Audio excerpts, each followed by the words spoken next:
Today is a comparison between Google's latest flagship, the Pixel 9 Pro XL, against their previous flagship model, the Pixel 8 Pro. Do keep in mind that the Pixel 9 Pro XL is the successor to the Pixel 8 Pro, so don't get that confused with the regular Pixel 9 Pro.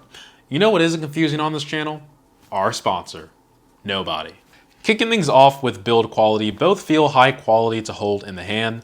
They're both wrapped in aluminum, so unlike Apple and Samsung that are putting titanium in their flagship devices, there's no titanium here. The Pixel 9 Pro might feel a bit heavier than the 8 Pro. It is a slightly larger phone overall with a slightly bigger battery.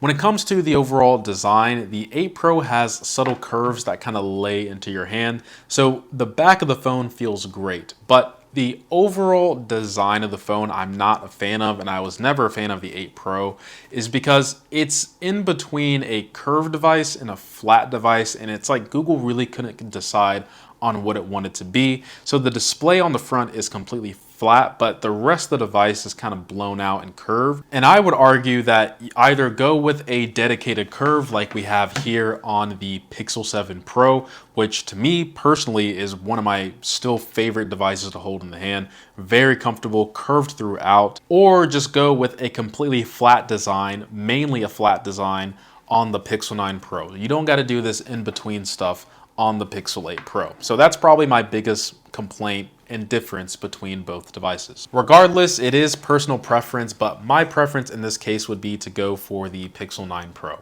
Another thing that I'm trying to focus more on is the call quality, and that would easily go over to the 9 Pro XL.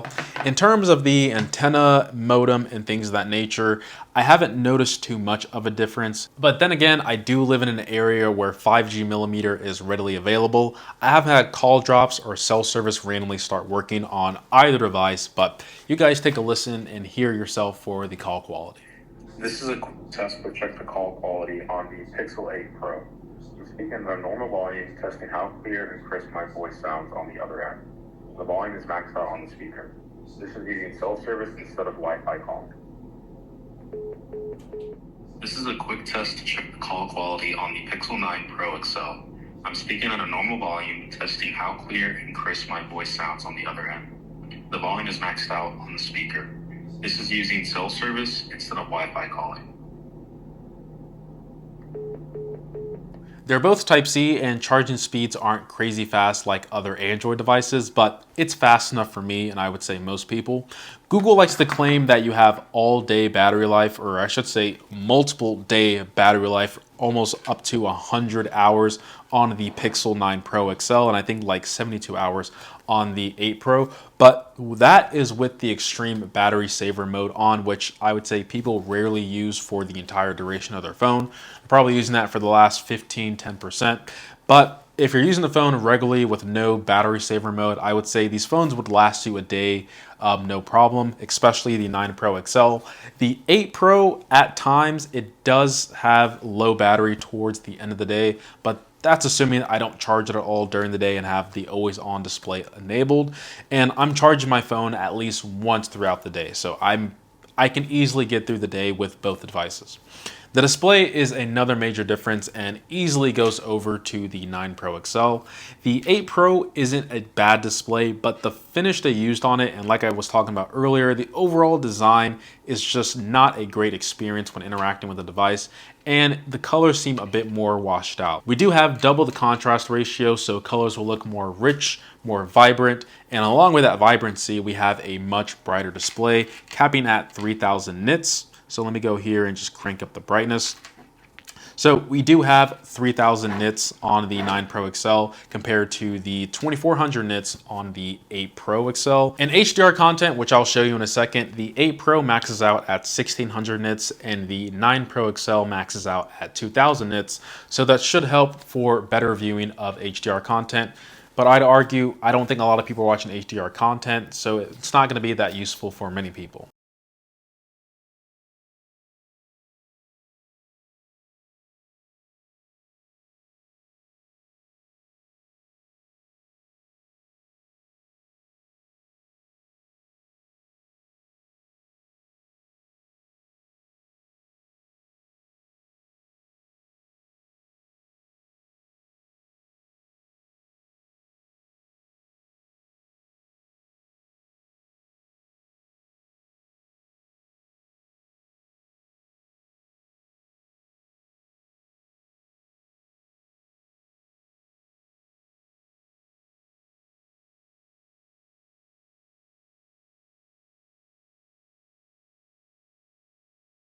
With the overall display and brightness, I'd say it really just comes down to having a better viewing experience outdoors in the direct sunlight. But for me, like I say in most of my videos, if you wear sunglasses, it's really not going to be that big of a difference of using your display outside. Next up, let's talk about the cameras. So when it comes to the video and photo department, gotta admit, a little disappointed in Google here, except in 3 categories: the telephoto, the ultra wide, and surprisingly, the selfie cam. So that selfie cam doesn't get much love from companies nowadays. Let's talk about a hit or miss for some people, because the telephoto I don't think is widely used by a lot of people, but it's objectively better on the 9 Pro XL. When you zoom in, more detail is retained compared to the 8 Pro.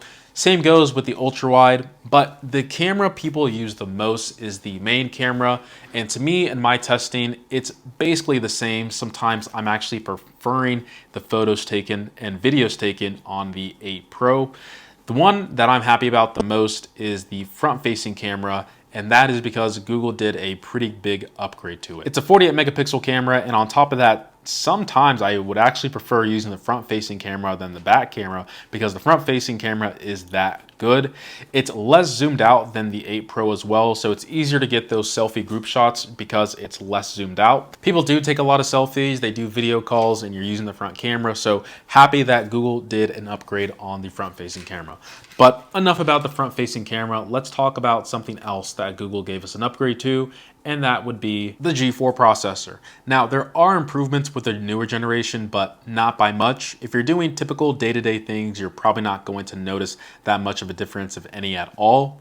If you're a mobile gamer, yes, there is a better GPU in the 9 Pro XL, but let's be honest, if you're doing very demanding games that are, heavy in the graphics, they're both going to throttle and you're just going to get less performance at a certain point in time. The 9 Pro XL does hold up a little bit better, but I would say after about 30 minutes, maybe even 30 minutes, you're probably going to have equal performance on both devices. But if you're just an everyday user, you won't notice a difference between the two. I will also say that the 9 Pro XL does not get as hot as the Pixel 8 Pro, so the better processor, the better efficiency, and the overall better heat dissipation that Google is doing here on the 9 Pro XL is benefiting this phone overall in terms of a user experience than the 8 Pro. There's also more RAM, I believe 16 gigabytes on the 9 Pro XL. I don't think people are going to notice this currently at this stage of smartphone devices, but I would say as the years go on and we're leveraging more things on what we can do on a smartphone, the 9 Pro XL is going to be the better performer. To spice up, another major difference from some of the minimal changes that I've been talking about is the fingerprint sensor. So there is an ultrasonic fingerprint sensor versus the optical fingerprint sensor. I found that the reads aren't actually that drastic of a change, other than sometimes I would say when my fingers are dirty or there's something on the screen, that this one is still going to work. This one being the 9 Pro XL. But in terms of unlocking my device in most situations, I found it to be pretty much identical. So that is a nice upgrade, because I know, at least for me, I've been asking for an ultrasonic fingerprint sensor by Google, and it's finally here, so it's better that we have it now rather than later. The face unlock remains the same, so there's no new technology here since the Pixel 4. Yes, the Pixel 4, I want that facial recognition back, because you're charging an arm and a leg for these devices now. So if I have some nice facial recognition, I want what we had back on that Pixel 4. That leaves me with the price. These are flagship phones, so that comes with flagship prices. The 9 Pro XL is more expensive than the previous generation in pretty much everything. Google did in fact make improvements in every aspect compared to the previous model, but I'm not sure if that actually warrants a price increase. And if you're wondering why I'm not talking about Gemini or any of the AI features, is because those features are cool, but it's more of like a one-time fun thing to do on the phone. Check out my unboxing and first impressions if you're interested on the new features that you can get on the Pixel 9 series. Gemini is the main brains of AI here, and more RAM isn't necessarily going to do you any better. It's really how good is your internet connection, and you can just download the app and get the same exact functionality. So watch. Can you list out the 13 colonies? Certainly. Okay, here's a little history lesson. The 13 colonies were Virginia, New York, Massachusetts. And just like that, we have a pretty much identical response. So don't get the Pixel 9 Pro for some of the advanced Gemini features. You can get that on pretty much any Android device and a Google account, and you pay for the subscription. Speaking about subscriptions, 9 Pro XL users do get a free year of Gemini Advanced, but if you don't use AI that much, that's not a compelling reason to upgrade, but it is something and it's there. So which one is the better device? Objectively, it's the 9 Pro XL. It has better battery life, a better processor, more RAM for longevity, cameras, especially the front-facing camera, faster charging, arguably a better design. It's nothing major, I would say, overall from a technical standpoint, but the better value, depending on where you live and how much you can pick up the 8 Pro is, I would easily give the better value over to the 8 Pro. It's a device that offers more or less the same thing, and if Google really doubled down on this whole AI stuff, you can get all those AI features, 99% of them, the important ones, here on the 8 Pro. I would say if you have an 8 Pro, you can skip the 9 Pro XL altogether. I'd even go far back to say if you have the 7 Pro, you can even skip the 9 series, just because the software improvements that Android and Google has made the past couple of years have really made these devices more stable from when they first released. But if you are a new person getting into the Google space, the Pixel space, you might as well go with the 9 Pro XL, but if money is an issue, I don't think you're going to be missing that much if you go for the 8 Pro. So hopefully you guys enjoyed this video. Appreciate every single sub, like, and comment. And as always, guys, much love. Today, do keep in mind that the Pixel 9 Pro XL is the successor to the Pixel 8 Pro, so don't get that confused with the regular Pixel 8 Pro. It's the Pixel 9 Pro. There's no type. They are both Type-C. They are both Type-C.